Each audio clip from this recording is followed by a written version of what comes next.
Hey, my name is former Detective Sergeant Huff, and I'm here to tell you about all those knuckleheads who do not drive safe on the roads. First off, take a look at these goofy teenagers. Here they are at their best friend's house, drinking responsibly.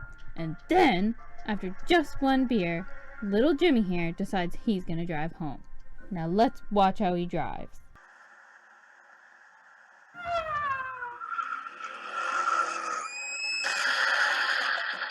So now, when there's a ghost in the middle of the dang road, Jimmy screams, swerves to the right, the car flips over, lands in a ditch.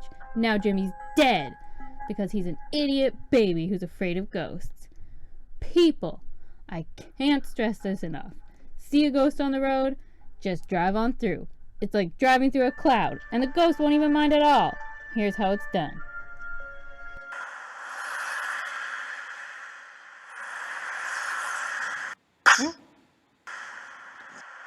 I hope you were paying attention, you hotshots, because now it's time for a pop quiz. Question number 1. Why is it Jimmy's fault he's dead? A. He's scared of ghosts like some kind of pussy boy. B. He did not have enough to drink at the party. Or C. He forgot to check his tires.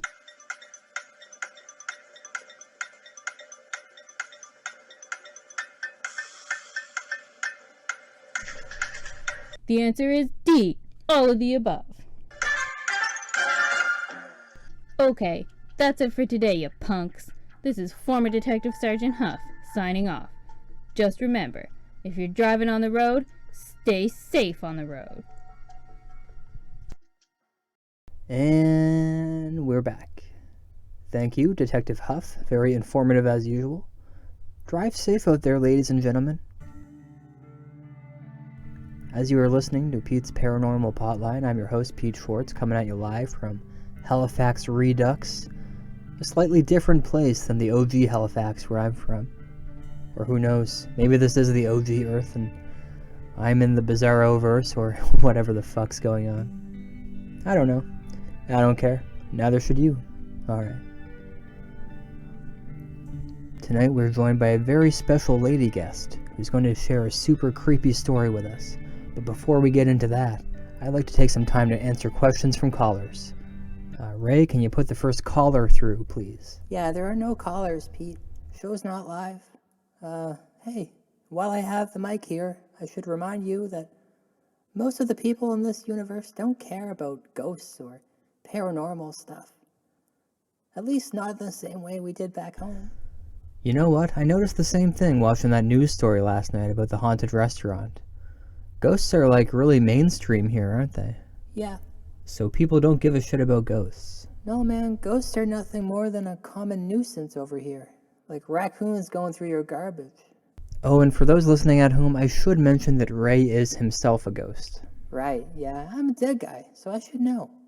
I don't even get a double take when I pass someone on the street. It's just, oh, it's another ghost. Please don't bug me.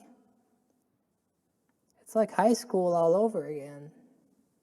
I admit this is very sad, Ray. If we now live in a world where paranormal shit isn't scary or mysterious or interesting, then where does that leave us? And more importantly, why are we doing this right now? What's the point of making a paranormal potline if no one's going to pay attention to it? Because, man, it's fun to pretend we're on the radio. Don't worry about who's listening. Just go along for the ride. Okay, moving forward then, our guest tonight is Emily Davison, and, oh wait, did she bail? Oh no, there she is. Hi there. Please make yourself comfortable, Emily. Thanks again for joining us. Oh, you're welcome. Thanks for inviting me. Now, Emily, as Ray and I were just discussing, I doubt anyone out there is going to give a tap dancing shit about the story you have to tell. But why not tell it anyway? I, for one, I still passionately invested in hauntings, so you'll entertain me at least. Well, I don't know if I'd call it a haunting, but there has been some very strange things happening in my basement lately. Go on. Is that marijuana? A little marijuana, a little tobacco, a little fentanyl. Want a hit? No thanks. I'm more of a meth girl. Sweet crystal meth. Used to be my drug of choice until, well, that night I almost got eaten by a giraffe.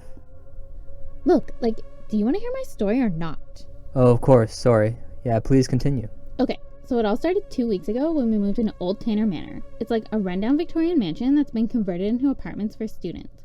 My roommate and I got a sweet deal on the bottom flat, and the place is huge and the rent is really cheap, but as I mentioned, everything is old and falling apart.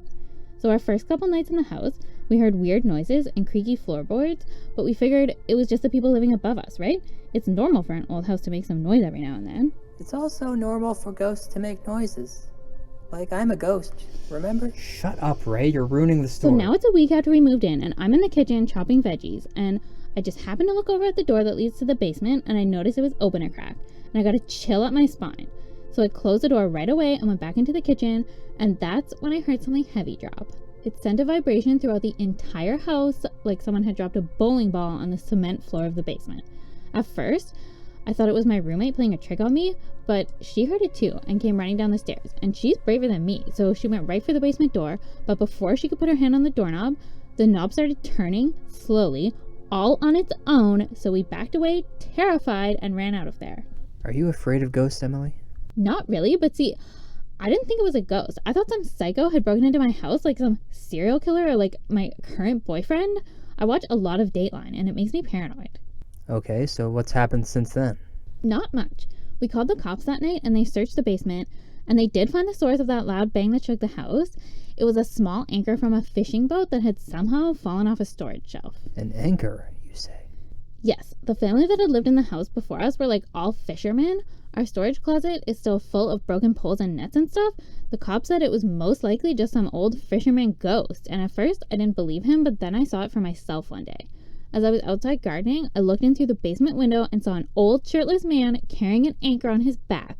I ran inside and threw open the basement door, and I ran down the stairs, and then I found this on the stairs. What is that? I was hoping you could tell me. It's an old postcard with coordinates that seem to lead to Oak Island? Oak Island? You gotta be shitting me. Hand it over. Ray, Yeah, Pete? put a pot of coffee on, buddy. It's gonna be a long night. Okay, but it's hard for me sometimes to touch physical objects because, like, my hands are vapors. Fine, forget about it. I'll make the coffee myself. Here, take a look at the initials on that postcard, Ray. Look familiar? TTG? Yep. Well, that means that... Freemasons, Ray. Even in the futuristic year of 2020, we just can't seem to shake those pickle-dicked bastards. Hey, Emily, any chance Ray and I could explore your basement? Maybe perform a little seance or two. Well, I'm gonna be out of town this weekend, but I guess you could go over there tomorrow night if you want. My housemates and I are having a Halloween party, so they won't notice a couple of dudes slipping into the basement. Why are they having a Halloween party in March? Oh, well, it's not really a Halloween party, but it's a costume party, so you'll blend right in. Okay, what kind of costume party? I'm confused. My dumb friends call it their Ghoul Year's Eve party. Ghoul Year's Eve. That sounds dumb. It's actually pretty fun. It's like a combination of Halloween and New Year's Eve. Aha, and what time does this Ghoul Year's Eve party begin? I don't know, just show up around 10. I will be there, and I will likely be dressed as a sexy Freddy Krueger. Okay, why are you telling me that? Thank you for sharing your story with us, Emily. We'll be right back after a word from our sponsors.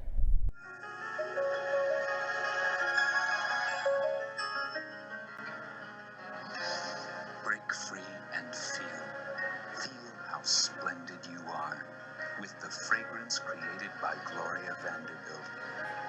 Vanderbilt, a rich, expressive fragrance that reveals to the world just how splendid you are. Vanderbilt. Let it release the splendor of you, Vanderbilt.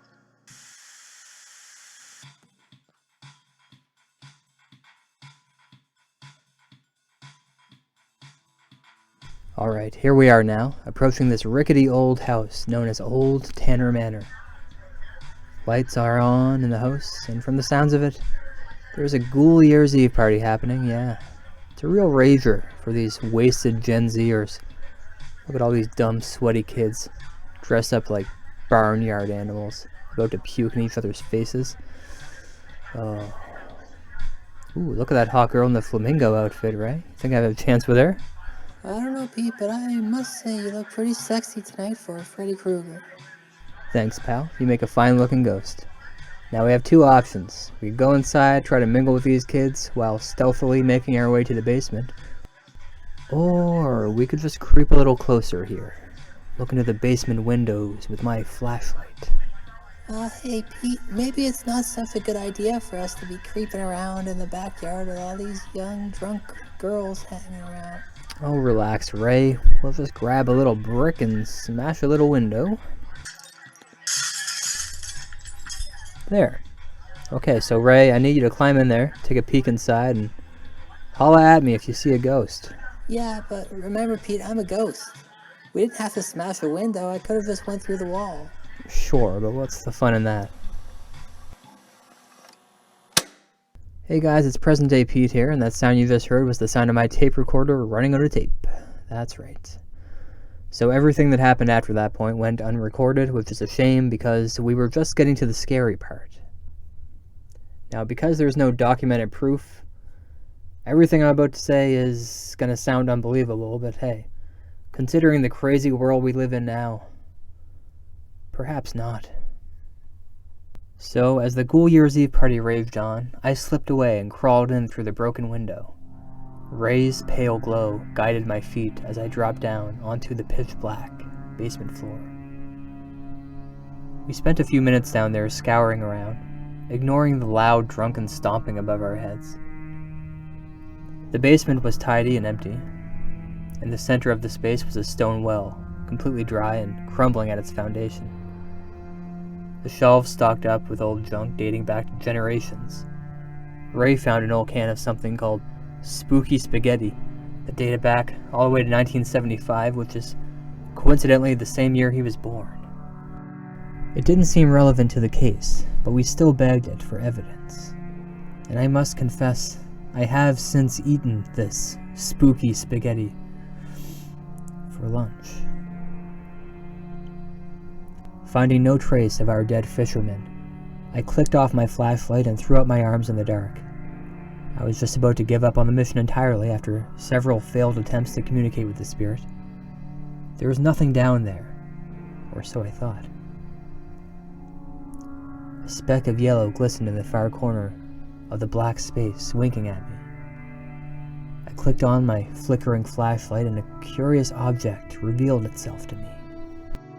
Resting on the ledge of the stone well was a fishing rod, tinted gold. As I approached the well, I saw a fishing line attached to the rod. The fishing line ran into the well, tightly pulled. It was definitely hooked on something at the bottom, something unseen. The flashlight wasn't helping at all, so I picked up the rod and reeled her in. At this point, Ray joked that I should keep it real, and I told him to shut the fuck up. The object didn't feel heavy at first, but as I pulled it up closer and closer to the surface, I felt it pull back. So then, with one hefty yank, the thing went flying out of the well, first hitting the ceiling and landing at my feet. It was a severed hand, rotted and green with purple fingernails decaying before my very eyes. Its fingers were wrapped tightly around a long scrap of paper. I grabbed the scroll and read the words, "Anchors Away," sketched in blood. I looked down at my feet again and the hand was gone. The fishing rod had disappeared. And from outside, I heard a sudden smashing of glass, followed by a very familiar car alarm.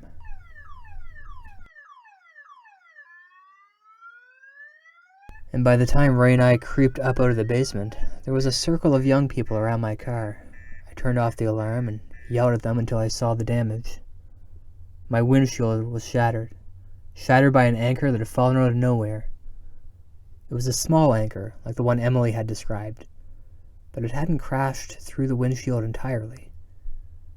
It nested there, in between the glass. The awestruck kids around my car seemed instantly bored when I explained to them that this was clearly the work of the fisherman's ghost. One party-goer actually turned to me and said, "Ghost stories are boring. If I wanted to hear a ghost story, I'd watch the news." And so, I called a tow truck, Made it back home just before sunrise. Got a few hours sleep. I turned on the news. And that was it for me, Nancy. No more blind dates with vampires. Seriously, if I never saw a vampire for the rest of my life, it would be fantastic. Okay, that's prejudice, but thanks for the update on your love life, Chuck. Interesting as usual. And for those of you that are just joining us, welcome back to Newsbreak with Nancy McDonald. I'm your host, Nancy McDonald. And I'm your co-host, Chuck Harvey. Breaking story today, of course, is the royal ghost wedding. Here we have the first images coming in of King Henry VIII and his future wife, Jennifer Lawrence. They're just in their limos now, arriving in the early morning, so it's very exciting. He has sparked some controversy over the past few weeks.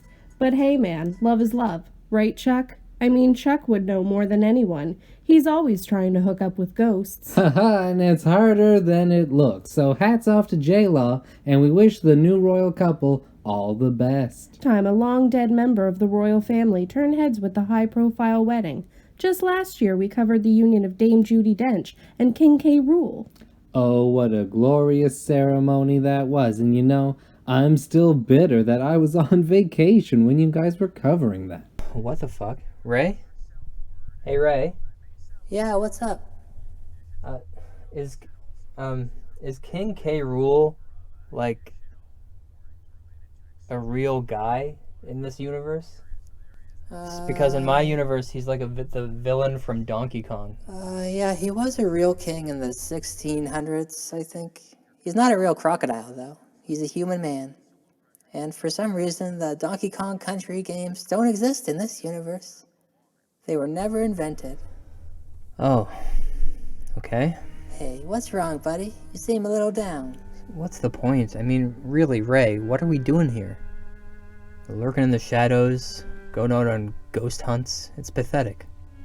We've become completely pathetic. Oh, you stop talking like that, Pete.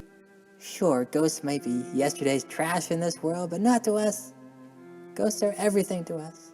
Hell, man, last time I checked, you were half ghost yourself. Oh, let's not bring my ghost dad into this, man. It's too confusing. Especially now that my half-ghost spirit has occupied another man's body from another universe. I assure you, no one can follow this crap. Not to mention all the stuff that happened in last week's episode we haven't even bothered to explain yet. Man, we're gonna lose subscribers for sure after this. Okay, fine, but that's what I'm talking about, man. Who cares how many people are listening, how many subscribers? This is your story, and it's what your plotline should be, the adventures of Pete Schwartz. Dirty American Jesus, you're right. I've been so preoccupied with this idea of becoming a famous detective that... You know what? Fuck that. Fuck all of it, Ray. I'ma be me. That's the spirit, partner. Where to next? I think it's obvious, isn't it? Oak Island? Well, I was gonna suggest we go home and watch Dawson's Creek, but... Sure, yeah, let's go to Oak Island. One question, though, and it's an important one. Did you bring your pistol? No, man. You're a ghost, right? You're a ghost. Okay, so where can I buy a gun at this hour? I know this guy named Travis, and he works at the KFC downtown. He'd sell you a gun for a finger-licking good price if he's working. Oh, good old Travis, selling illegal firearms at the old Kentucky Fried Chicken. Christ. Isn't it beautiful, Ray? What? Just how some things never change.